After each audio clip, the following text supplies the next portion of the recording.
अच्छा जी, पेपर है ये देखो, ये बच्चे काफ़ी काम करके भेज रहे हैं। तो जो लोग अभी काम करके नहीं भेज रहे, देखो ये कमेंट्स में भी लिख रहा हूँ मैं, और आपकी जो मिस्टेक्स हैं उसको मैं यहाँ पे हाईलाइट भी कर रहा हूँ। तो ये ज़रा आप काम करें ताकि आपको पता चले कि आप क्या क्या मिस्टेक करते हैं, ठीक है। अच्छा जी, अब ये मैं आपको दिखाता हूँ जो हम पेपर अभी करेंगे।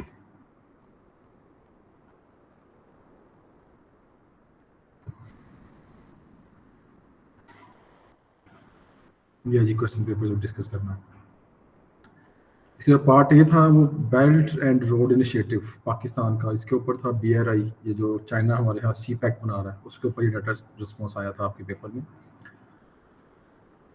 अभी आपको जैसे मैंने पहले बताया कि आपने पेपर में सेक्शन बी और सेक्शन सी पहले करना है, ठीक है।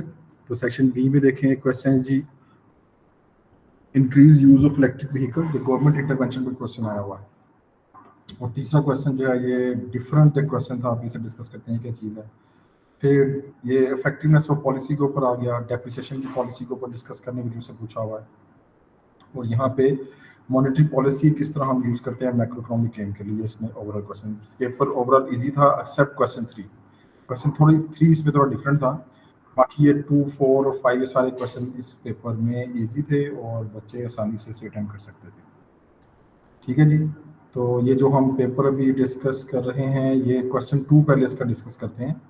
और आपने पेपर में भी ऐसे करना है कि सेक्शन बी और सेक्शन सी पहले करना है और सेक्शन ए आपने बाद में करना है, ठीक है। अच्छा जी, अब इस सेक्शन में जो प्राइम थिंग है क्वेश्चन 2, वो भी आपने करना है। ये गवर्नमेंट इंटरनेशनल क्वेश्चन है और इसे आपने पेपर, मैंने आपको कहा था कि ये बड़ा फेवरेट टॉपिक है एग्जामिनर का, ये उन पेपर्स में से एक पेपर जिसमें इसने क्वेश्चन पूछे हुए हैं।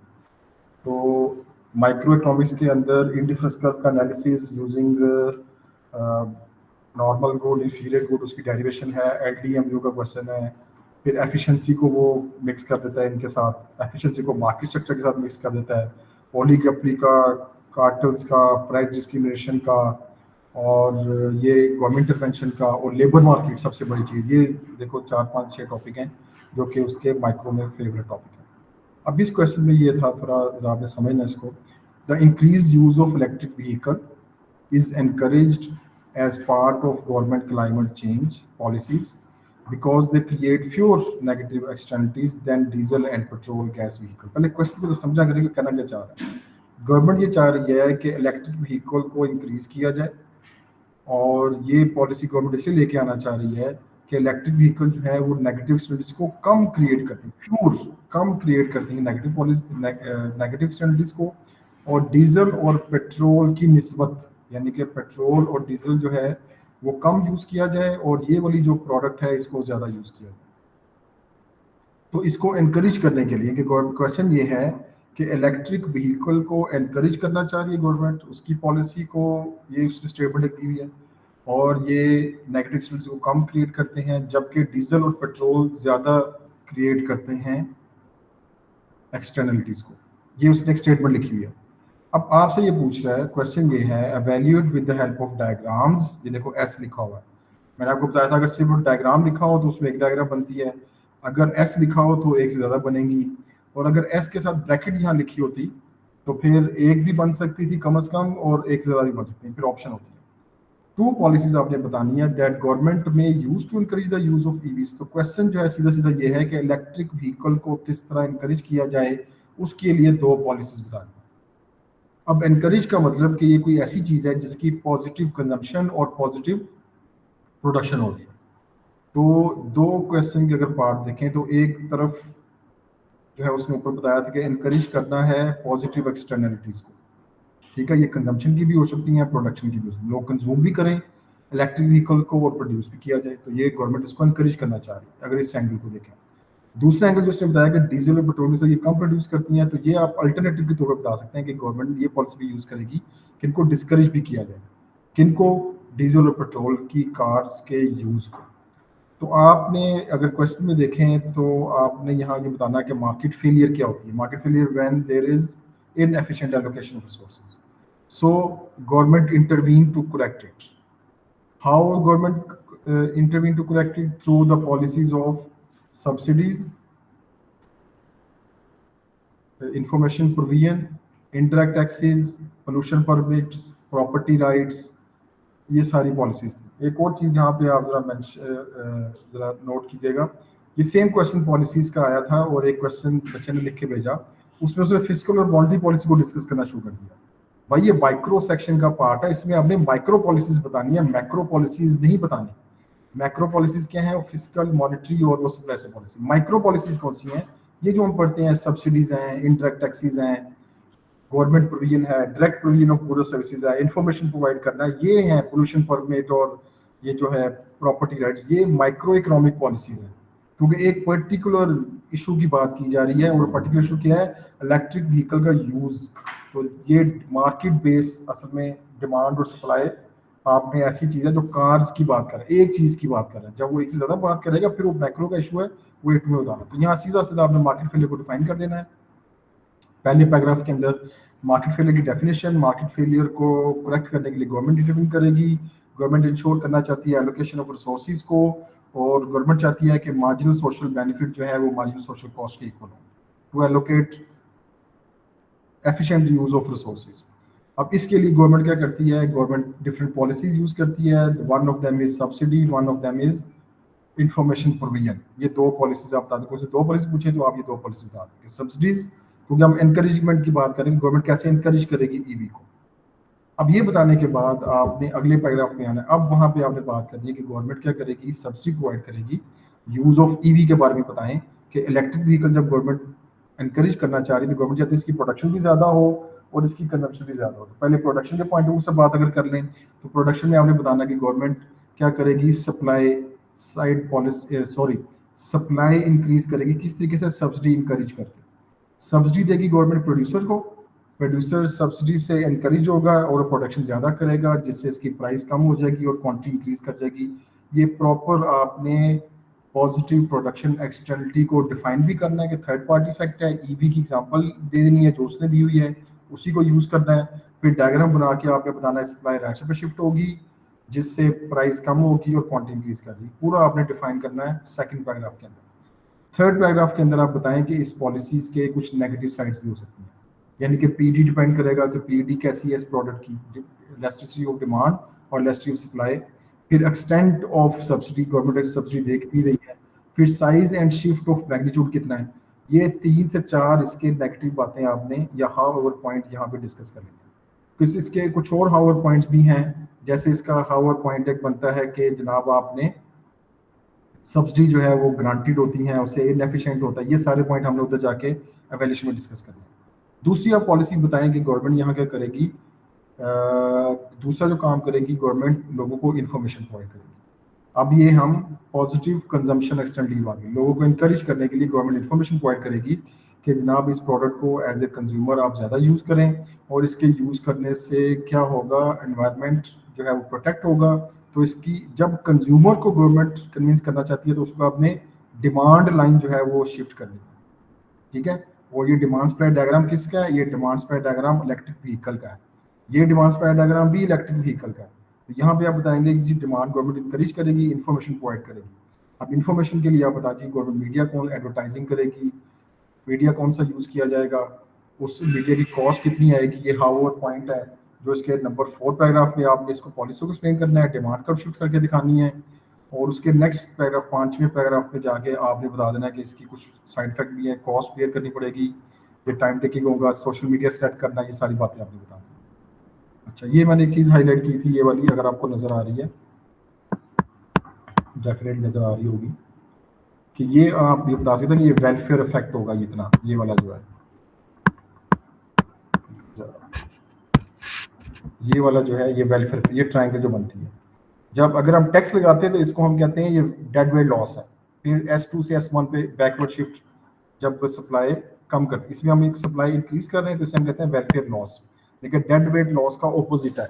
डेड वेट लॉस क्या होता है? Loss of consumer surplus plus loss of producer surplus. यहाँ पे क्या है? यहाँ पे गेन ऑफ कंज्यूमर सरप्लस, ये इतना गेन कंज्यूमर सरप्लस के ऊपर ये ट्रायंगल, नीचे ये triangle gain of producer surplus. तो ये टोटल ट्रायंगल जो है ये वेलफेयर लॉस का ऑपोजिट यानी कि वेलफेयर गेन है, ये आप यहाँ पे आइडेंटिफाई कर सकते हैं। फिर नज थ्योरी का रेफरेंस दे दें, एक पैराग्राफ इस पे छोटा सा लिख दें कि अब पेपर भी हो सकता है आपको ना बात जहन में आए, लेकिन आप उस अभी हम इसलिए प्रैक्टिस करें ना, कुछ चीज़ें आप ऐड कर सकते हैं।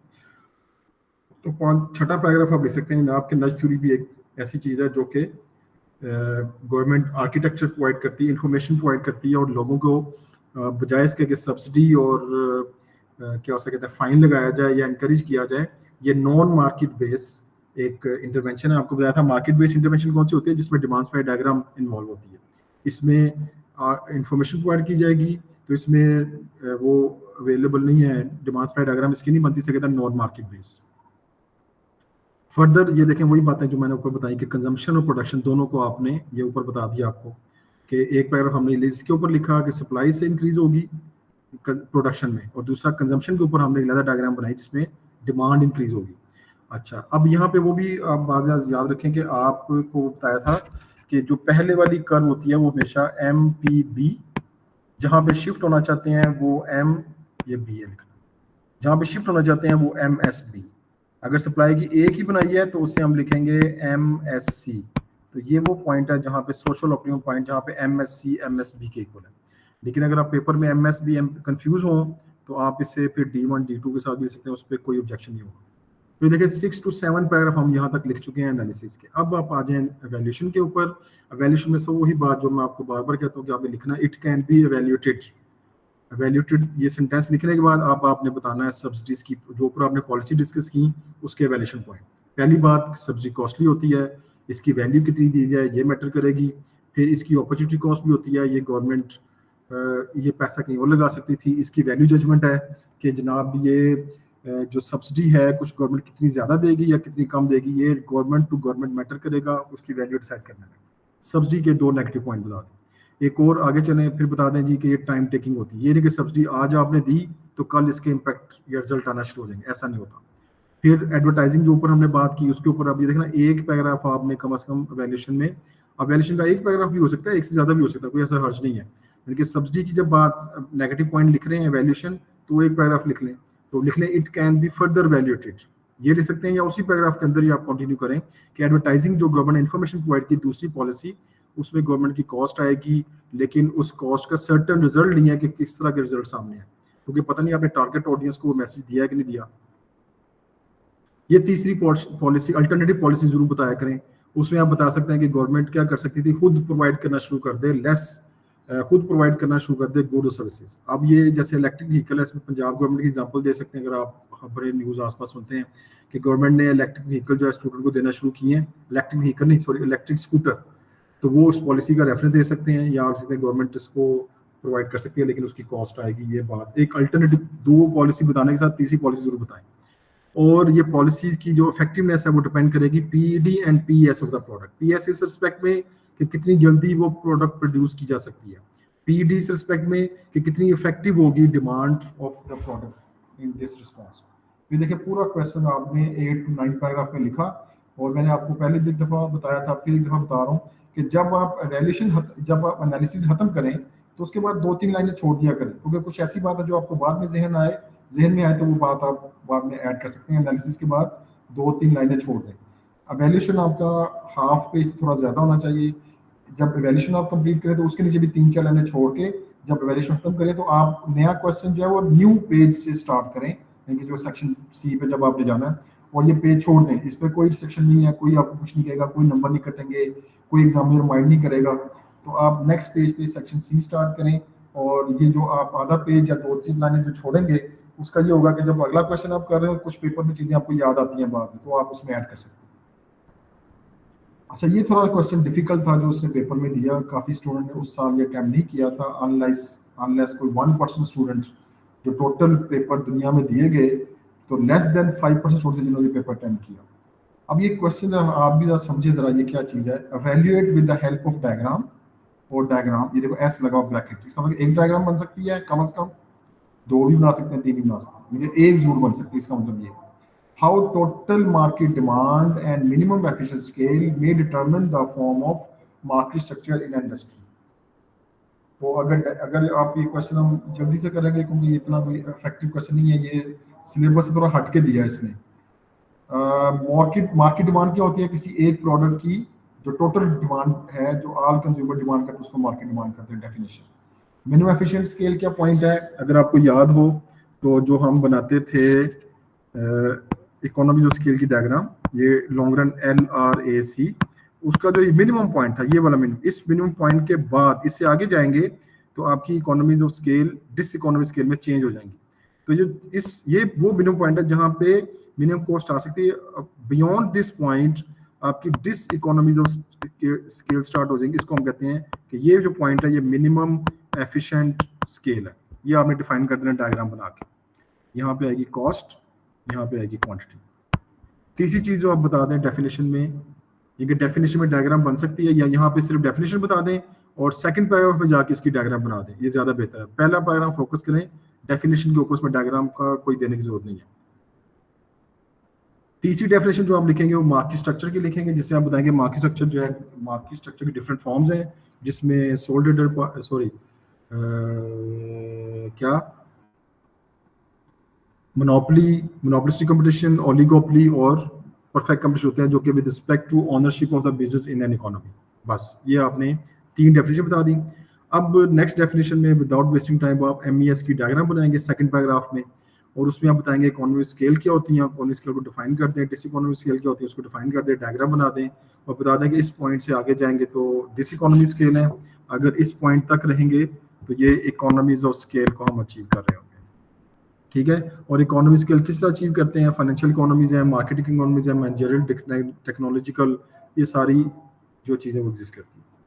अब ये रिलेशनशिप टोटल मार्केट डिमांड का मिनिमम एफिशिएंसी स्केल, ये हमने पहले भी सिलेबस में भी नहीं था, लेकिन इसका फॉर्मूला ये होता है कि जितनी टोटल डिमांड है उसको अगर मिनिमम एफिशिएंट स्केल है क्वांटिटी पे, ये जो क्वांटिटी है इस क्वांटिटी पे डिवाइड कर दें तो जो इसका आंसर है ये इसने मार्केट की में लिखा कि example MES market demand, MES and market demand क्या होगी कि MES अगर 50% आता है, अगर इसका मतलब है 2 फर्म है मार्केट में, इनके नंबर ऑफ फर्म्स, इनके टोटल डिमांड को MES पे डिवाइड करके फर्ज करो कि इसका आंसर अगर 2 आता है तो इसका मतलब 2 लोग हैं जो कि आपस में डिवाइड कर रहे हैं मार्केट को, तो डिओपोली होगी।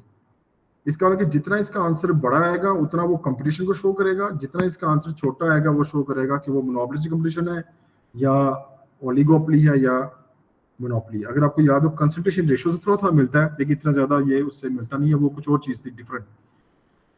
तो ये एक ऐसी चीज थी जो एग्जाम में सिलेबस में पहले नहीं थी, एग्जाम से पहले पूछी थी, इसलिए बच्चों ने ये क्वेश्चन नहीं किया। उसका असल में ये बनता है, इसमें लिखने का मार्जिन ही बहुत ज्यादा नहीं था, अभी भी जैसे देखें तो इससे ज्यादा हम कोई चीज इसमें ऐड नहीं कर सकते। बस यही हम बता सकते हैं कि टोटल डिमांड को जब MES पे डिवाइड करेंगे तो जितना इसका आंसर बड़ा आएगा उतना कंपटीशन ज्यादा, और जितना कम आएगा वो इस तरह हो सकता है। इसकी वैल्यूएशन में क्या पॉइंट सकते हैं कि MES जो है वो स्टैटिक नहीं है, चेंज होता है ओवर टाइम, टेक्नोलॉजी की चेंज होती रहती है। रिलेशनशिप इसका जो स्टैब्लिश करना ये एक मुश्किल काम है। स्केल ऑफ ऑपरेशन जो स्मॉल बिजनेस है वो इसमें उसके लिए ऑपरेट करना मुश्किल है। फिर बड़े बिजनेस को इसमें इंक्लूड तो कर दिया जाए, लेकिन बड़े इसकी कैलकुलेशन कैसे की जाएगी, जितनी बड़ी मार्केट होती है उतना उसका सम टाइम डाटा तो अवेलेबल होता है, लेकिन उसके अंदर कुछ चीज़ें ऐसी होती हैं जो हिडन होती हैं। तो इस क्वेश्चन में लिखने का मार्जिन कम है, इसलिए सजेस्ट नहीं किया था कि नेक्स्ट टाइम लिखा जाए। इस पर काफ़ी ऑब्जेक्शन भी हुआ था, इसलिए इस पेपर का जो थ्रेशोल्ड था जिस साल ये पेपर थोड़ा सा कम था, यानी कि आमतौर पर 40, 42 या 38 तक होता है, इसका 1-2 नंबर कम था इस क्वेश्चन की वजह से। अब ये आगे आपके रूटीन क्वेश्चन आ गए, हम पहले भी पेपर्स में डिस्कस कर चुके हैं। Consider the extent to which the depreciation, अब ये हमारा सेक्शन C मैक्रो का आ गया। Consider the extent to which a depreciation of its foreign exchange rate contributes to the economic growth of a low income country. तो depreciation की definition, foreign exchange की definition, economic growth की definition और low income country की definition, 4 definition आएंगी। foreign exchange की definition लिखेंगे क्या होती है, exchange rate क्या होता है, the value of one country's currency in terms of other country's currency. depreciation क्या होती है, the fall in the values of currency in terms of other currency, या fall in the external value of money. Internal value money inflation होती है। ये depreciation की definition हो गई, फॉरेन एक्सचेंज रेट की हो गई, और it is control by, depreciation का वर्ड जब यूज किया है तो it is control by independent forces of demand and supply of the financial markets, क्योंकि जब डीवैल्यूएशन का वर्ड यूज करेगा इसके बाद फिक्स एक्सचेंज रेट की बात कर रहा है। इकोनॉमिक ग्रोथ की डेफिनेशन के कंसिस्टेंट या continuous rising GDP over the years, इसको हम कहते हैं economic growth. It may be in short run, may be in long run. In the short run it is referred as actual economic growth, in the long run it is referred as potential economic growth। ये 2 sentence आपने लिख दिए economic, 3 sentence लिखे। एक definition लिखी, एक actual economic growth बता दी, दूसरी पोटेंशियल इकोनॉमिक ग्रोथ।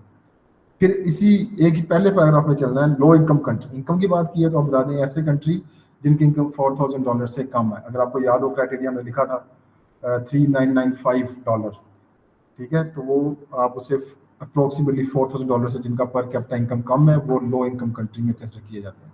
इनका जीडीपी कम होता है, इनका इनकम कम होता है, इनका लिविंग स्टैंडर्ड कम होता है। 4 डेफिनेशन आपने पैराग्राफ नंबर 1 में लिख दी, चाहे आधे पेज का पैराग्राफ बने, लिखने में कोई हर्ज नहीं है।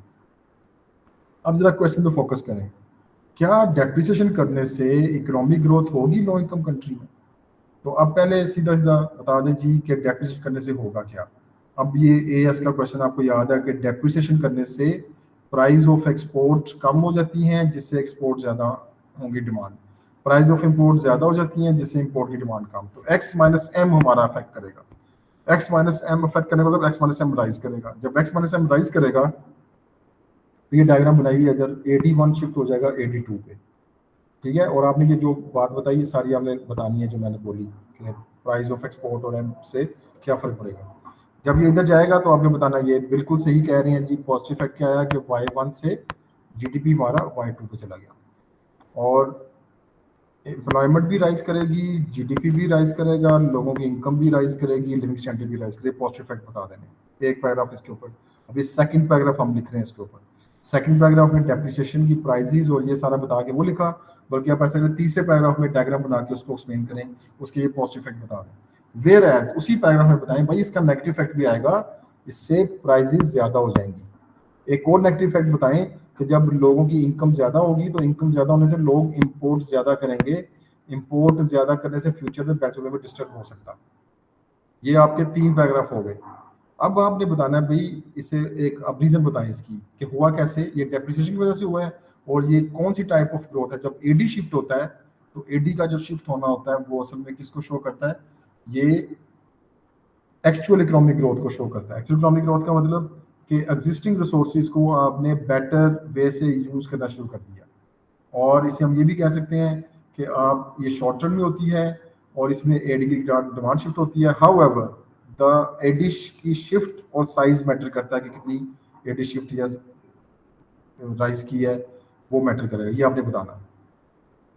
ये उसने एक और रेफरेंस दिया हुआ है कि जो स्टूडेंट यूज करना चाहें कैंडिडेट्स में रेफर, यानी कि ऑप्शन है। कुछ स्टूडेंट ऐसे हैं कि इस क्वेश्चन को ऐसे लें, जो आपने एएस में अगर आपको याद हो तो आपने इंजेक्शन विड्रॉल डायग्राम थी ये वाली, तो उसमें अगर आपको डब्ल्यू याद हो तो डब्ल्यू क्या था, डब्ल्यू था विड्रॉल्स। विड्रॉल्स क्या थे, सेविंग, टैक्सेस और इंपोर्ट। तो इंपोर्ट कम हो रही है इसमें, ये वाला सेक्शन।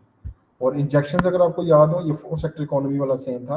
इंजेक्शंस क्या थे, आई, जी और एक्स, और इस केस में एक्स क्या कर रहा है, राइज कर रहा है। तो एक्स के राइज करने से ये इधर बाय शिफ्ट करेगा, क्योंकि इंजेक्शंस यहाँ थे पहले, ये बाय शिफ्ट करके यहाँ चलेंगे तो ये Y1 से Y2 जीडीपी हमारा राइज कर रहा है। इसे वही पॉइंट आप डिस्कस करने हैं कि एम कितना फॉल किया वो मैटर करेगा, एक्स कितना राइज किया वो फटेगा। अगर आपके पेपर में ये डायग्राम बनाए वो भी एक्सेप्टेबल है, ये डायग्राम बनाए ये भी एक्सेप्टेबल है। और एक अभी हमने डायग्राम की थी A2 में आके 45 डिग्री लाइन वाली, ये 45 डिग्री कनीजियन लाइन, और हमने एक्चुअल एक्सपेंडिचर कहा था जो कि C + I + G + X - M था। तो इसको भी आप इंक्रीज करके शो कर सकते हैं। अगर आपके पेपर में ये माइंड में डायग्राम आ जाए तो आप ये इसको शिफ्ट करें, कैसे शिफ्ट करेंगे, इसके शिफ्ट होने की, क्योंकि ये जो AE1 है और AE2 है ये वही है C + I + G + D + X - M। AD के अंदर, AS के अंदर इसे हम एज ए टोटल डिमांड लेते थे कि डिमांड जो है by consumer, by investment, by government spending और बाय X - M। A2 में आके इसे हम एज एन एक्सपेंडिचर ले रहे हैं कि total spending of the economy, consumer कितनी स्पेंडिंग करता है, इन्वेस्टमेंट कितनी फर्म के थ्रू होती है, गवर्नमेंट कितनी गवर्नमेंट स्पेंडिंग करती है, इसे एज ए स्पेंडिंग। तो AE और AD के कंपोनेंट सेम है लेकिन कंसेप्ट का डिफरेंस है। AD में हम कहते थे as a total demand by CIG + X - M, यहाँ पे हम कह रहे हैं actual expenditure bye C + I + G + X - M। तो ये तीनों से आप शो कर सकते हैं। और बल्कि मैं तो रेफर करूंगा कि अगर आपको याद हो पेपर में ये तीनों डायग्राम, तो आप कोई 2 डायग्राम जरूर बनाएं इसकी, यानी कि इन तीनों में से कोई 2 रेफर कर दें तो ज्यादा बेहतर यह है कि जो AS वाली है, ये AD वाली AS की है, ये भी AS की है, इन दोनों में से कोई एक शो कर दें और दूसरी आप ये शो कर सकते हैं। या कम से कम एक तो आपने शो करनी है। दूसरा, अगर आप डायग्राम कंफ्यूज हैं तो उसे डिस्कस कर दें, डायग्राम चाइना बनाएं। और ये अगर आपको याद हो तो एक्स के इंजेक्शंस के राइज करने से, एक्स के राइज करने से ये मल्टीपल इफेक्ट भी बनता है। अब इसके हावर पॉइंट क्या है वो आपको पहले बता दिए हैं कि हावर पॉइंट अगर एडी बनाएंगे तो ये पॉजिटिव पॉइंट और ये इसके नेगेटिव पॉइंट, कंफ्लिक्ट वाले पॉइंट हमने बता दिए। अल्टरनेटिव पॉलिसी जब आप एक्सप्लेन करेंगे, या तो ये वाली एक्सप्लेन करनी है या फिर ये वाली, तो आपके ये 2 पैराग्राफ फर्दर ऐड हो गए। 5 पैराग्राफ अभी तक हमारे हो चुके हैं, जिसमें हमने ये पांचों पैराग्राफ में ये बताना है कि अगर ये यूज करेंगे तो इसमें भी इकोनॉमिक ग्रोथ राइज कर रही है, ये यूज करें इससे भी इकोनॉमिक ग्रोथ राइज कर रही है, ये यूज करें इसमें इकोनॉमिक ग्रोथ राइज कर रही है। वेयर एज ये इकोनॉमिक ग्रोथ शॉर्ट टर्म वाली है, ये देखो वही बात मेंशन करनी है कि ये एक्चुअल ग्रोथ है, शॉर्ट टर्म वाली, ये पोटेंशियल है, क्योंकि एडी जब शिफ्ट हो रहा है तो इसे हमने अज्यूम किया था कि ये short term actual economic, short term यानी कि एक्चुअल इकोनॉमिक ग्रोथ। अब आपके 7 पैराग्राफ देखें एनालिसिस के हो चुके हैं। अब आपने स्टार्ट करना है, इट कैन बी वैल्यूटेड दैट। अब अगले पेज पे आए और इसमें लो इनकम कंट्री का रेफरेंस दें। अच्छा, एक लो इनकम कंट्री के ऊपर भी साथ साथ चीजें बताते जाएं कि लो इनकम कंट्री की क्योंकि कैपेसिटी नहीं है कि वो अपनी प्रोडक्टिव कैपेसिटी को इंक्रीज करे, इसलिए शॉर्ट टर्म इकोनॉमिक ग्रोथ ही हो रही है। ये 7वें पैराग्राफ में या ऊपर जहां एडी आपने बताया वहां पे एक्सप्लेन कर सकते हैं।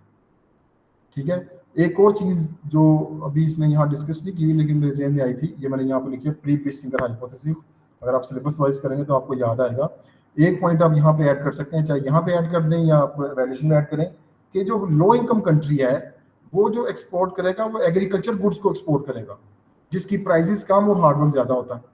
जबकि वो जो इंपोर्ट करेगा वो हाई लेवल गुड्स इंपोर्ट करेगा, टेक्नोलॉजी और इस तरह की चीजें, उसकी प्राइस ज्यादा होती है। इसका मतलब इसकी एक्सपोर्ट अगर ज्यादा भी होंगी तो उसकी वैल्यू कम आएगी, और इंपोर्ट अगर इसकी कम भी होगी तो लेकिन फिर भी उसकी वैल्यू ज्यादा आएगी। तो इसका मतलब इसका एक्सपोनेंशियल हो सकता है राइज करने की बजाय फॉल कर जाए, क्योंकि एम जो इंपोर्ट हम कर रहे हैं वो टेक्नोलॉजी वगैरह की कर रहे हैं जिसकी प्राइस ज्यादा होती है। तो ये एक एनालिसिस का पॉइंट भी है, इधर ऐड करना चाहे तो इधर ऐड कर सकते हैं, और एंड पे वैल्यूएशन में ऐड करना है तो वहां भी ऐड कर सकते हैं। अब आपकी मर्जी, आप कहाँ पे चीजें ऐड करते हैं। फिर डेप्रिसिएशन आपने कितनी की, ये वैल्यूएशन का पॉइंट है।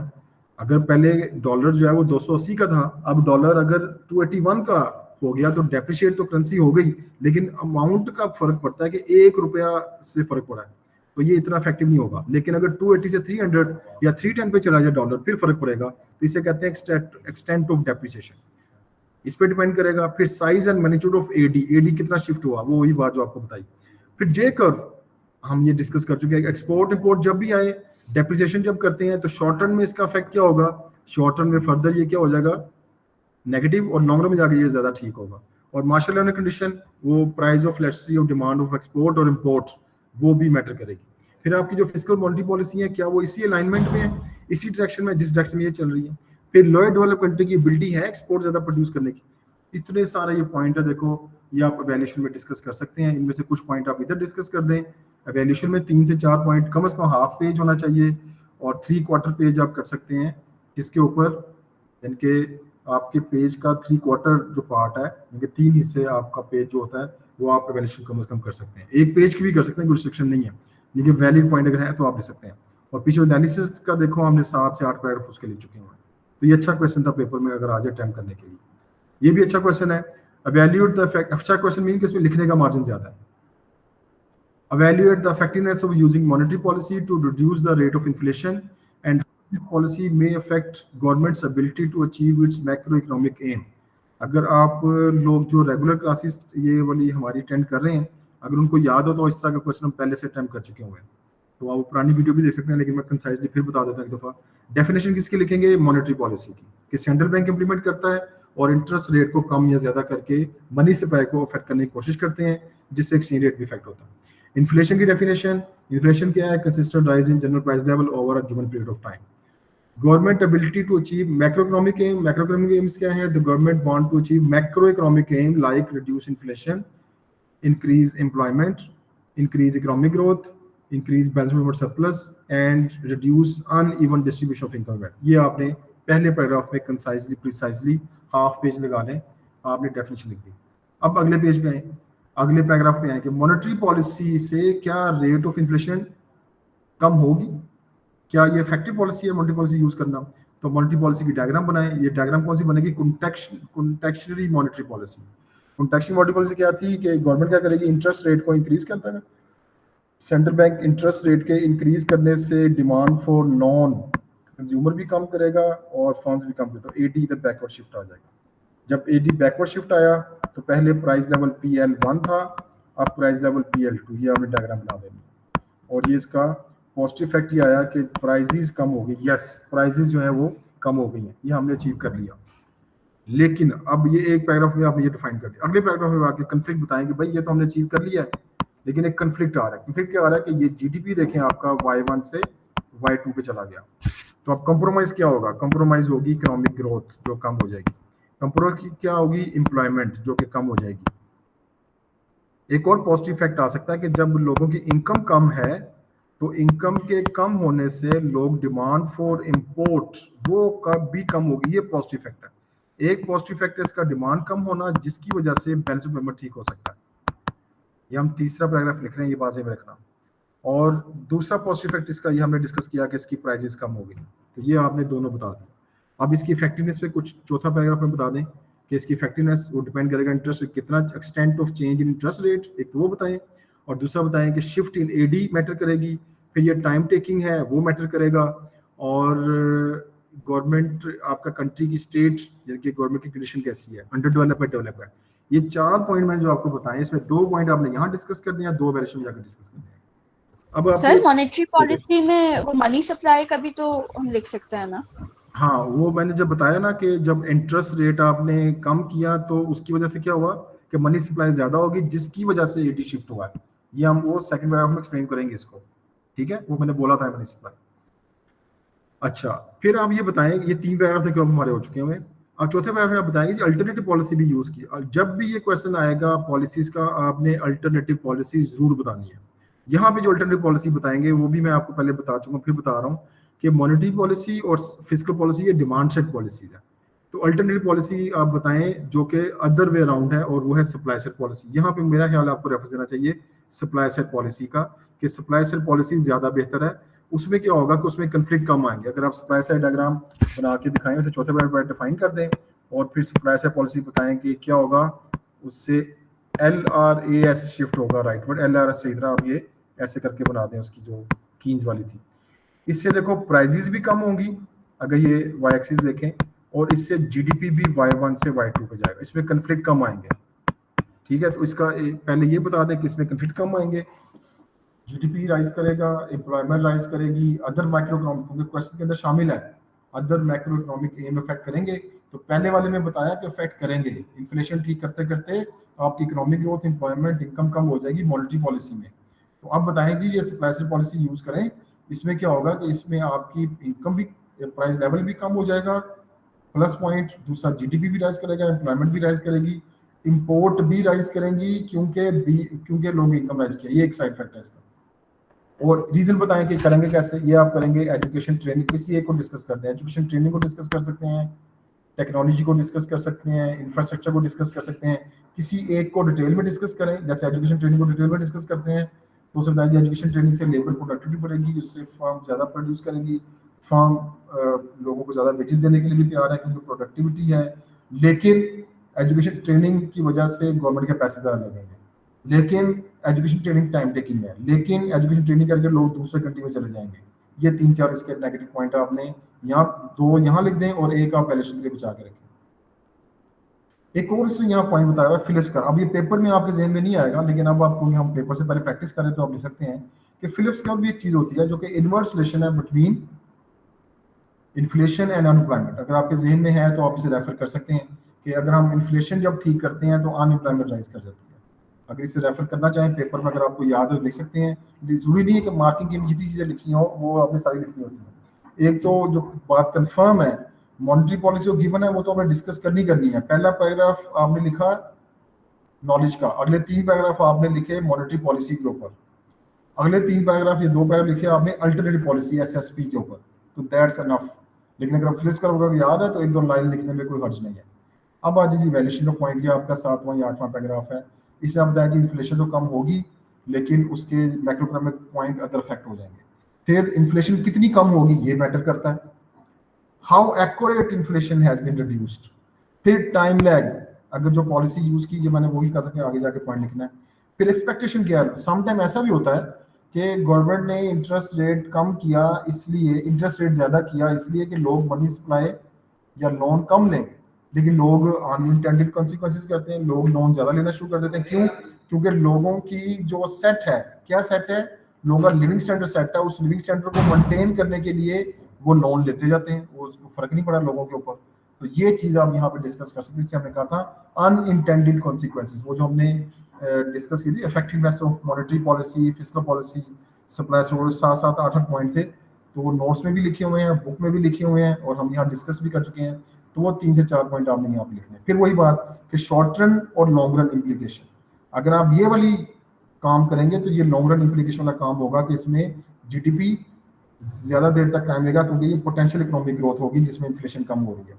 अगर आप ये वाला यूज करेंगे मॉनेटरी पॉलिसी, तो इसमें डिमांड इंक्रीज कर रही है, तो ये शॉर्ट टर्म में इफेक्ट करेगा, और ये क्या चीज है, ये एक्चुअल इकोनॉमिक ग्रोथ इसमें एडी शिफ्ट होने की वजह से हो रहा है। ये चीजें आप इधर इवैल्यूएशन में डिस्कस कर सकते हैं। और फिलिप्स कर्व का भी वही बात कि उसमें एक लॉन्ग रन फिलिप्स कर्व भी थी, शॉर्ट रन फिलिप्स के ऊपर बता दी कि इनवर्स रिलेशनशिप है, लेकिन लॉन्ग रन में जाके क्या होता है, लॉन्ग रन में इन्फ्लेशन रेट एक जगह पे, अनएम्प्लॉयमेंट रेट एक जगह पे फिक्स हो जाता है। अगर आपको याद हो तो हमने ये उसकी डायग्राम बनाई थी, ये LRPC है, ये शॉर्ट रन है, तो शॉर्ट रन इधर जाएगी फिर इधर, इधर जाएगी फिर इधर, तो ये लॉन्ग रन में एक रेट फिक्स है जिसे हमने नेचुरल रेट ऑफ अनएम्प्लॉयमेंट कहा था, ये कीनेसियन का पॉइंट ऑफ व्यू था।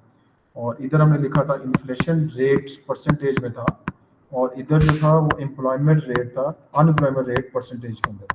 तो अगर आपको याद है डायग्राम तो डायग्राम बना दें, अदरवाइज आप इसे जस्ट डिस्कस ही कर लो। तो ये देखिए कंप्रीहेंसिव आपने पूरा पेपर जो है वो 8 से 9 पैराग्राफ बने, और आपने ये पूरा इसे लिखा। अब इसका देखें डाटा रिस्पॉन्स में कुछ टर्म उसने पूछी हुई है डिफरेंट, आपका जरा रिव्यू हो जाएगा। अभी अच्छा एक और चीज साथ साथ देखते जाएं कि पेपर में जब वो आपको मार्क्स देता है तो वो देता है भी आपने लेवल 3 का आंसर लिखा है, लेवल 2 का आंसर लिखा है, या लेवल 1 का आंसर लिखा है। तो ये लेवल 3 में detail knowledge, understanding, economic concept, ये सारी चीजें, रिस्पॉन्सेज, रिक्वायरमेंट, क्वेश्चन से रिलेटेड जो बातें आपने शूट एड्रेस की है कि नहीं की है, क्वेश्चन को साथ लेके चलना है, एनालिसिस आपने करना है, डेवलप और डिटेल एनालिसिस करना है, एक्यूरेट डायग्राम बनानी है, रेलेवेंट इकोनॉमिक कंसेप्ट, जैसे अभी हम यहाँ कन्फ्लिक्ट्स की बात कर रहे थे। फिर रिस्पॉन्सेज एंड के ऊपर वेल ऑर्गेनाइज होने चाहिए। वेल ऑर्गेनाइज का मतलब कि पहले पैराग्राफ में नॉलेज हो, अगले पैराग्राफ में एक टर्न को लेके चलें, फिर दूसरी टर्न को, फिर डायग्राम को एक्सप्लेन करें, डायग्राम कन्फ्लिक्ट बताएं, फिर अगली डायग्राम, अगले कन्फ्लिक्ट, ये पूरा एक वेल फोकस्ड ऑर्गेनाइज क्वेश्चन इस तरीके से होता है। तो इसके आपको जो मैक्सिमम मार्क्स मिलते हैं, और ये उसने रेफर किया हुआ है वो क्वेश्चन जिसमें 2 3 4 एनालिसिस, ये उसने एनालिसिस के मार्क्स बताएंगे, एनालिसिस आपको 14 नंबर मिलेंगे उस केस में अगर आपने ये सारी बातें लिखी हैं। और अगले 6 नंबर जो हैं वो ज़ाहिर है फिर आपको मिलने हैं वैल्यूएशन के, और वो एंड में उसने डिस्कस किए हुए। ये वाली वैल्यूएशन कैसे मिलनी है कि जस्टिफाइड कंक्लूजन आप बताएं, जजमेंट जरूर एंड में देनी है क्वेश्चन से रिलेटेड। और तो जैसे अभी हम जो क्वेश्चन डिस्कस कर रहे थे मॉनेटरी पॉलिसी वाला, तो आपने बताया मॉनेटरी पॉलिसी नहीं दूसरी भी इफेक्टिव है नहीं, हाँ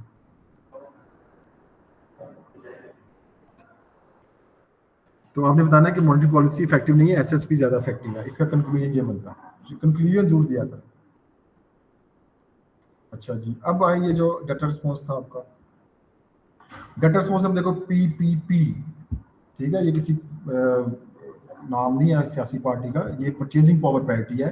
परचेजिंग पावर पैरिटी क्या था, जैसे आपको एग्जांपल मैंने क्लास में देके समझाई थी कि अगर आपको 1 लाख रुपया दिया जाए तो 1 लाख रुपये में आप पाकिस्तान में जितनी गुड्स सर्विसेज परचेज करते हैं, अगर वही 1 लाख रुपया देके आपको अमेरिका भेज दिया जाए, तो आप अमेरिका में जब 1 लाख शिफ्ट करेंगे तो वो फर्स्ट तो $1000 का बनता है या 900 $800 बनता है, तो क्या उसी $800 में वो सारी चीजें आप परचेज कर सकेंगे जो यहाँ पे परचेज करते हैं? तो basket of goods with reference to exchange rate, ये होता है परचेजिंग पावर पैरिटी। तो कम भी हो सकता है, ज्यादा भी हो सकता है, क्योंकि अब देखो डेफिनेशन क्या है, a comparison of the cost of bundle of goods and services, वही बास्केट ऑफ गुड्स जो यहाँ परचेज करनी है, bought with the local currency जो आपने पाकिस्तान परचेज की थी, विद उसका comparison with the cost of the same bundle, वही बास्केट ऑफ गुड्स आके आप परचेज करें अगर दूसरे कंट्री में। इसका जो कंपैरिजन है इसको कहते हैं purchasing power parity, simple definition हम लिखेंगे। फिर उसने कहा जी with the help of diagram बताया कि इंपैक्ट ऑफ बीआरआई असल में सीपैक का इसने रेफरेंस दिया हुआ था कि ये पोटेंशियल इकोनॉमिक ग्रोथ का कॉज बनेगी या एक्चुअल इकोनॉमिक ग्रोथ का, ये भी हमने डिटेल में देखो डिस्कस किया उस क्वेश्चन में। अब देखो ना, ये जब आप सेक्शन बी सेक्शन सी करके आओगे तो ये पार्ट आप बड़ी जल्दी कर सकते हैं, ये वाले पोर्शन जो है। लेकिन अगर आप पहले ही अगर 1 घंटा इस पे ज़ाया कर दोगे तो आपका प्रेशर वैसे ही बिल्टअप हो जाता है। तो उधर अभी देखो, अभी हमने डिस्कस किया एक्चुअल इकोनॉमिक ग्रोथ क्या है, जिसमें एडी शिफ्ट होगा या पीपीसी इनवर्ट शिफ्ट होगी, जैसे एक्स और वाई पे शिफ्ट किया है। और ये क्या होती है, ये एग्जिस्टिंग रिसोर्सेज को यूज करने से आती है, शॉर्ट टर्म में होती है। 2 नंबर। फिर प्रोडक्टिव इकोनॉमिक ग्रोथ क्या होती है, ये प्रोडक्टिव कैपेसिटी यूज करते हैं, इसमें या तो L R A S shift होगा या पीपीसी शिफ्ट होगी। 2 नंबर डायग्राम बना दे, सिंपल सी बात, कोई लंबी चौड़ी कहानी लिखनी है आपको। 4 नंबर का टोटल क्वेश्चन था। Consider with the reference on table 1.1 the change in the standard living in Pakistan and China between 2014-2018। ये इसने यहाँ पे पैराग्राफ दिया हुआ था 1.1। इस टेबल को देख के आपने बताना है कि चाइना और पाकिस्तान अनएम्प्लॉयमेंट रेट देखो, चाइना में कम हुआ है, पाकिस्तान में भी कम हुआ है। गिनी कोएफिशिएंट पाकिस्तान चाइना में कम हुआ है, यानी इनइक्वालिटी वहाँ पे रिड्यूस हुई है, और पाकिस्तान में राइज किया, इनइक्वालिटी वैल्यू राइज कर गई। जीडीपी पर कैपिटा चाइना का राइज किया है, पाकिस्तान का भी राइज किया है, लेकिन देखो फर्क कितना है, इनका 5000 के करीब 4000 के करीब राइज किया है, इनका 600 के करीब राइज किया। तो ये एक्सटेंट ऑफ चेंज मैटर करती है, ठीक है। इन्हीं चीज़ों को आप यहाँ पे लिखते हैं कि स्टैंडर्ड लिविंग क्या होता है, पहले उसको डिफाइन कर दें। नंबर ऑफ गुड ज़्यादा यूज़ करते हैं, ये मटीरियलिस्टिक भी हो सकती है, नॉन मटीरियलिस्टिक भी हो सकती है। मटीरियलिस्टिक मतलब कि जीडीपी ये सिर्फ इनकम राइज कर रही है, नॉन मटीरियल का मतलब क्वालिटी ऑफ लाइफ भी राइज कर रही है कि नहीं कर रही है। ये चाइना और पाकिस्तान का डाटा ये एक पैराग्राफ में आपने ये बता दिया। फिर 3 मार्क्स मिलेंगे लिंक करने का कि ठीक है जी, मटीरियलिस्टिक लाइफ जीडीपी तो राइज किया है, लेकिन बेटर ऑफ हुआ है कि नहीं हुआ। फिर गिनी कोएफिशिएंट इंक्रीज हुआ है या कम हुआ है, उसका मतलब क्या हुआ कि इनइक्वालिटी राइज की है, फॉल की है। पहले जस्ट डाटा को बताया, उसके बाद उस डाटा को एक्सप्लेन किया है तो उस डाटा का इफेक्ट क्या होगा, राइजिंग एम्प्लॉयमेंट या कुछ और चीज।